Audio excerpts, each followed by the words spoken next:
Kryeministri Edi Rama shfrytzoi podcastin e përjashëm për të sqaruar arsyet pse u zhvendos kadastra e Vlorës në Tiranë. Rama theksoi se ky vendim nuk prek shërbime ndaj qytetarëve, duke lajmëruar lëvizjen e hipotekave të tjera nga bashkitë drejt Tiranës.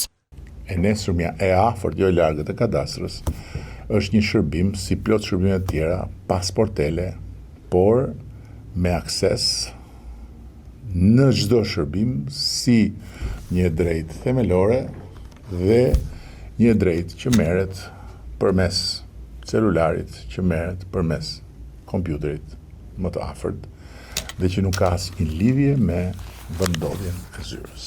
Rama foli për modernizimin e hipotekës ku dokumentat merren online.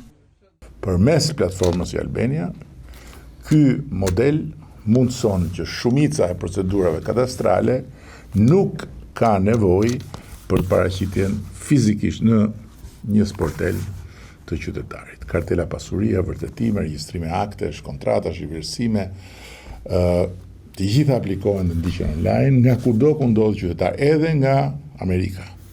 Në këtë podcast Rama sqaroi edhe procesin e dëmshpërblimit për qytetarët që vjet në ver u përballen me zjarret.